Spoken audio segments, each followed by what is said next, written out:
আমি আপনাদেরকে বলবো যে কামরুল ইসলাম যদি তার ভ্রান্ত মতবাদ থেকে ফিরে না আসে, তাহলে আপনারা তার অনুসরণ করবেন না, সে পথভ্রষ্ট।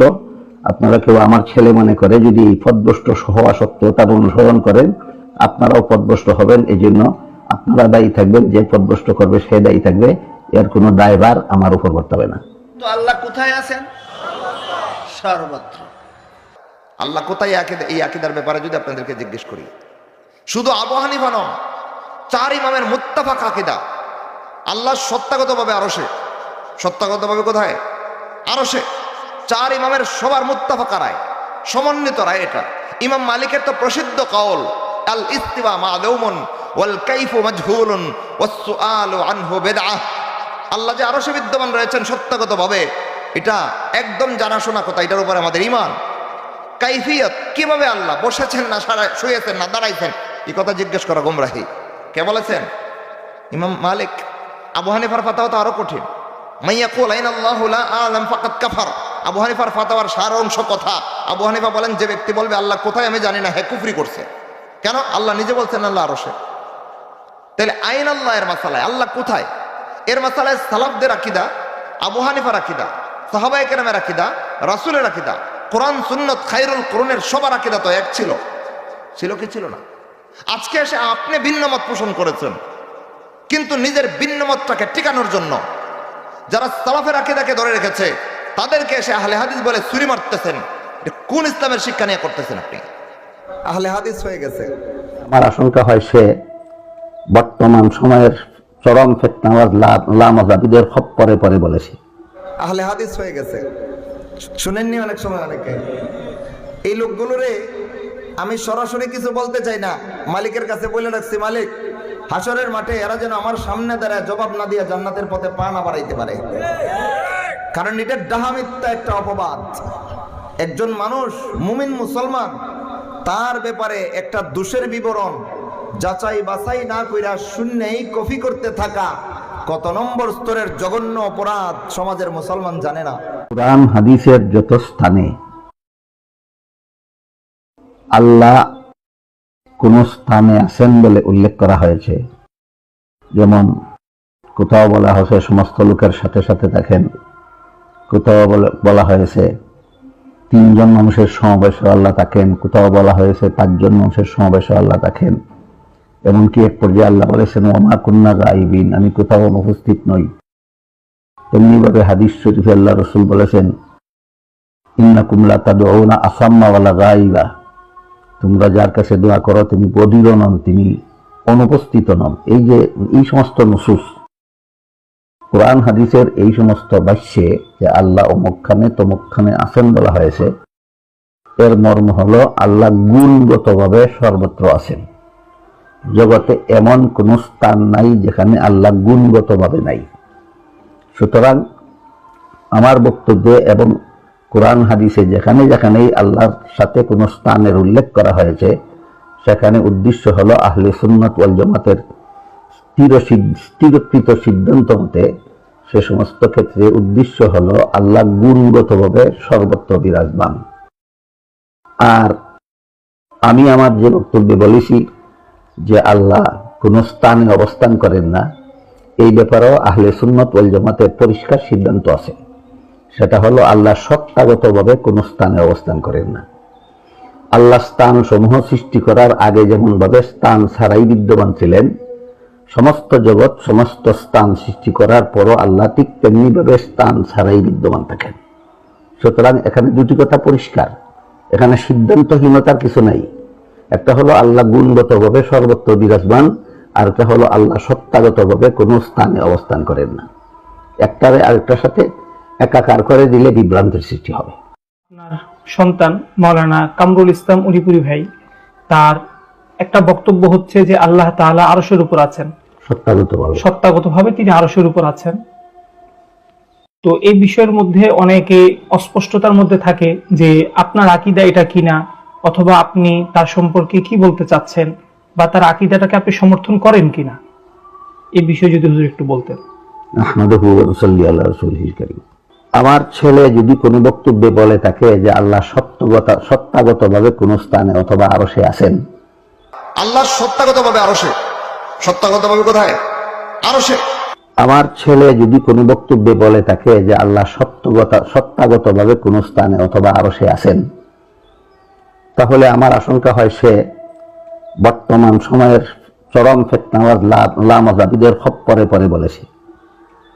তাই আপনার মতো আরো বিভিন্ন জনের মুখে শুনে আমি তাকে সতর্ক করেছি যে এটা আহলে সুন্নাত ওয়াল জামাতের মতবাদ নয়, এটা মুশাব্বিহা মুজাসসিমাদের ভ্রান্ত মতবাদ। কাজেই তুমি যদি না বুঝে এই বক্তব্য দিয়ে থাকো, তাহলে এই বক্তব্য প্রত্যাহার করে তওবা করে আহলে সুন্নাত ওয়াল জামাতের মতবাদে ফিরে আসো। আপনাদেরকে অনুরোধ করে বলবো, তাকে এই কথা বলুন যে তোমার এই বক্তব্য আহলে সুন্নাত ওয়াল জামাতের পক্ষে নয়, এটা মুজাসসিমাদের মুশাব্বিহাদের ভ্রান্ত মতবাদের পক্ষে। কাজেই তুমি তোমার এই মতবাদ প্রত্যাহার করো, এই বক্তব্য প্রত্যাহার করো এবং আহলে সুন্নাত ওয়াল জামাতের সঠিক মতে ফিরে আসো। অগত্যা আল্লাহ না করুন, আমিও সতর্ক করি, আপনারাও সতর্ক করার পরে যদি সেই এই ভ্রান্ত মতবাদ থেকে ফিরে না আসে, তাহলে আপনারা যারা আমার এবং হক্কানি উলামায়ে কেরামের এই দিক নির্দেশন অনুপাতে যারা হক পথে চলেন, হক আকীদা পোষণ করেন, হক পথে চলতে চান, আমি আপনাদেরকে বলবো যে কামরুল ইসলাম যদি তার ভ্রান্ত মতবাদ থেকে ফিরে না আসে, তাহলে আপনারা তার অনুসরণ করবেন না, সে পথভ্রষ্ট। আপনারা কেউ আমার ছেলে মনে করে যদি পথভ্রষ্ট হওয়া সত্ত্বেও তার অনুসরণ করেন, আপনারাও পথভ্রষ্ট হবেন। এই জন্য আপনারা দায়ী থাকবেন, যে পথভ্রষ্ট করবে সে দায়ী থাকবে, এর কোনো দায়ভার আমার উপর বর্তাবে না। জাযাকুমুল্লাহু খাইরান। আল্লাহ তাআলা আমাদের সকলকে এই দুটি বিষয় যে হুজুর স্পষ্ট করেছেন, এখানে আমাদের সকলকে আল্লাহ তাআলা সহিহ মানহাজের উপর থাকার চেষ্টা তৌফিক দান করুন। প্রথম বিষয় হুজুর এটা বলেছেন যে আল্লাহ তাআলা গুণগতভাবে সর্বত্র বিরাজমান, কিন্তু সত্তাগতভাবে আল্লাহ তাআলা সকল কিছু সৃষ্টির পূর্বে যেমন ছিলেন এখনো তিনি তেমনই আছেন। দ্বিতীয়ত হুজুর তার সন্তানের বিষয়ে স্পষ্ট করেছেন যে তার যে আকীদা ভ্রান্ত আকীদা, সুতরাং আমরা হুজুরকে যারা মহাব্বত করি এই কারণে আমরা তার সন্তানের আকীদা যেন গ্রহণ না করি, এবং আমরা সকলে দোয়া করি আল্লাহ তাআলা যেন হুজুরের সন্তানকে সহিহ আকীদা গ্রহণের তৌফিক দান করেন। এবং আমি যে সমস্ত বক্তব্য বলেছি, আল্লাহ মানুষের সমাবেশেও থাকেন, বিভিন্ন স্থানে মক্কানে তমক্কানে থাকেন, এই মর্মে যেসব বক্তব্য দিয়েছি, এইসব বক্তব্য পবিত্র কুরআনের এবং হাদিসের বিভিন্ন বরাত সহকারে দিয়েছি। কুরআন হাদিসের যত স্থানে আল্লাহ কোন স্থানে আছেন বলে উল্লেখ করা হয়েছে, যেমন কোথাও বলা হয়েছে সমস্ত লোকের সাথে সাথে দেখেন, কোথাও বলা হয়েছে 3 জন মানুষের সমাবেশে আল্লাহ থাকেন, কোথাও বলা হয়েছে 5 জন মানুষের সমাবেশে আল্লাহ থাকেন, এমনকি এক পর্যায়ে আল্লাহ বলেছেন ওমা কুন্না গায়বিন, আমি কোথাও অনুপস্থিত নই। তেমনি ভাবে হাদিস শরীফে আল্লাহ রাসূল বলেছেন ইন্নাকুম লা তাদউনা আসাম্মা ওয়ালা গায়বা, তোমরা যার কাছে দোয়া করো তিনি বধির নন, তিনি অনুপস্থিত নন। এই যে এই সমস্ত নুসুস কুরআন হাদিসের এই সমস্ত বাক্যে যে আল্লাহ অমুকখানে তমুকখানে আছেন বলা হয়েছে, এর মর্ম হলো আল্লাহ গুণগতভাবে সর্বত্র আছেন। জগতে এমন কোন স্থান নাই যেখানে আল্লাহ গুণগতভাবে নাই। সুতরাং আমার বক্তব্যে এবং কুরআন হাদিসে যেখানে যেখানেই আল্লাহর সাথে কোন স্থানের উল্লেখ করা হয়েছে, সেখানে উদ্দেশ্য হলো আহলে সুন্নাত ওয়াল জামাতের স্থিরকৃত সিদ্ধান্ত মতে সে সমস্ত ক্ষেত্রে উদ্দেশ্য হলো আল্লাহ গুণগতভাবে সর্বত্র বিরাজমান। আর আমি আমার যে বক্তব্যে বলেছি যে আল্লাহ কোন স্থানে অবস্থান করেন না, এই ব্যাপারেও আহলে সুন্নাত ওয়াল জামাতের পরিষ্কার সিদ্ধান্ত আছে। সেটা হলো আল্লাহ সত্তাগতভাবে কোন স্থানে অবস্থান করেন না। আল্লাহ স্থান সমূহ সৃষ্টি করার আগে যেমন ভাবে স্থান ছাড়াই বিদ্যমান ছিলেন, সমস্ত জগৎ সমস্ত স্থান সৃষ্টি করার পরও আল্লাহ ঠিক তেমনি ভাবে স্থান ছাড়াই বিদ্যমান থাকেন। সুতরাং এখানে দুটি কথা পরিষ্কার, এখানে সিদ্ধান্তহীনতার কিছু নাই। একটা হলো আল্লাহ গুণগতভাবে সর্বত্র বিরাজমান, আর একটা হলো আল্লাহ সত্তাগতভাবে কোন স্থানে অবস্থান করেন না। একটারে আরেকটার সাথে একাকার করে দিলে বিভ্রান্তির সৃষ্টি হবে। এরপর যে বিষয়টা আমাদের সালাফি ভাইরা এখানে আবু হানিফা রাহমাতুল্লাহি আলাইহিকে ওনাদের কাছে আনার জন্য তারা যেটা দেখা যায় যে তারা একটা সুয়াল করে। আবু হানিফা রাহমাতুল্লাহি বলেছেন লা আরিফু রাব্বি ফিস সামাই আও ফিল আরদি ফাকাদ কাফার। সহজে এবারটা যদি বুঝি, যেমন ধরেন আমি বললাম যে আমি জানি না আমার বাবা কি গ্রামে না ঢাকায়। আমার এই কথা দ্বারা কি বোঝা যায় যে আমার আব্বা গ্রামে আছেন? আমার এই কথা দ্বারা কি বোঝা যায় আমার আব্বা ঢাকাতে আছেন? কোনোটা কিন্তু নির্দিষ্টভাবে বোঝা যায় না। বাকি এই জিনিসটা কিন্তু ঠিকই বোঝা যায় যে আমার আব্বা হয় গ্রামে আছেন না হয় ঢাকায় আছেন, এই দুইটা যে কোনো একটা কিন্তু বোঝা যায়। তো ইমাম আবু হানিফা বলছেন কোন ব্যক্তি যদি এই কথা বলে আমি জানি না আমার রব আসমানে না জমিনে, সে কুফরি করলো। কেন কুফরি করলো? এই জন্য সে কুফরি করলো কারণ সে আল্লাহ তাআলার জন্য দুইটা স্থানে যে কোনো একটা স্থানে আকীদা সাথে রাখে। অথচ সালাফি ভাইরা এটা পেশ করে বলে কি যে আবু হানিফা এটা বিশ্বাস করতেন যে তিনি আরশে আছেন। আমি যদি বলি যে আমার ভাই মানে গ্রামে না ঢাকায় আমি জানি না, এই কথা দ্বারা তো নির্দিষ্ট কিছু বোঝা যায় না। তখন আপনি কিভাবে কথা বলেন যে এটা দ্বারা ইমাম আবু হানিফা রাহমাতুল্লাহি আলাইহি বিশ্বাস করতেন আল্লাহ তাআলা আরশে আছেন?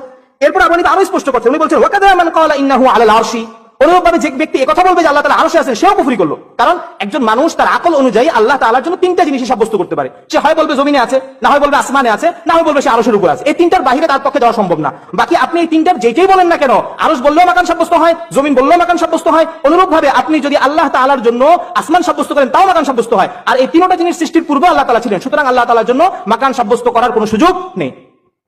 তো এই জন্য ইমাম আবু হানিফা রাহমাতুল্লাহি আলাইহি এখানের মধ্যে আল্লাহ তাআলার জন্য এইভাবে বলেন যে আল্লাহ তাআলা মানে মাকান থেকে চির পবিত্র।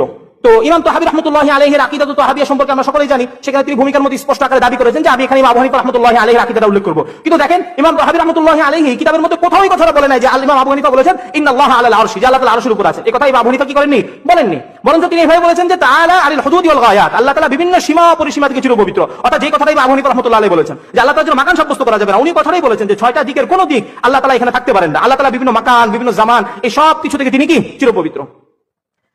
এবং আমরা যদি দেখি যে আমাদের পরবর্তীতে যারা বিভিন্ন ইমামরা তারা এটাকে আরো সহজভাবে এভাবে উল্লেখ করেছেন যে হুয়াল আন আলা মা আলাইহি কান। আমাদের ইমাম মাতুরিদি রাহমাতুল্লাহি আলাইহি তিনি এটাকে আরো এভাবে বলেছেন। বাকি পরবর্তীরা হয়তো বা ইবারতটাকে একটু সহজভাবে উল্লেখ করেছেন। বাকি ইমাম আবু হানিফার সাথে পরবর্তীতে কোনো তাআরুজ নাই। বাকি এখানে যেটা বোঝানোর উদ্দেশ্য যে আইন আল্লাহ তাআলা যদি আপনি কোনো সালাফিকে প্রশ্ন করেন সে আপনাকে বলবে আলাল আরশি বা ফি কুল্লি মাকান বা মানে ফিস সামাই। কিন্তু আবু হানিফা রাহমাতুল্লাহি আলাইহি কিন্তু এই ধরনের জবাব কি করেননি? দেননি। সুতরাং আমরা যেটা বুঝতে পারলাম যে ইমাম আযম আবু হানিফা রাহমাতুল্লাহি আলাইহি আল্লাহ তাআলা সম্পর্কে কোনো স্থানে থাকার আকীদা রাখতেন না, বরং তার আকীদা হচ্ছে আল্লাহ তাআলা সকল কিছু সৃষ্টির পূর্বে যেমন ছিলেন এখনো তিনি তেমনই আছেন। অথবা এভাবে বলতে পারে তার যেটা যে আল্লাহ তাআলা ছিলেন যখন কোনো স্থান ছিল না, সুতরাং আল্লাহ তাআলা এখনো তেমন আছেন, সকল কিছু সৃষ্টির পূর্বে তিনি যেমন ছিলেন।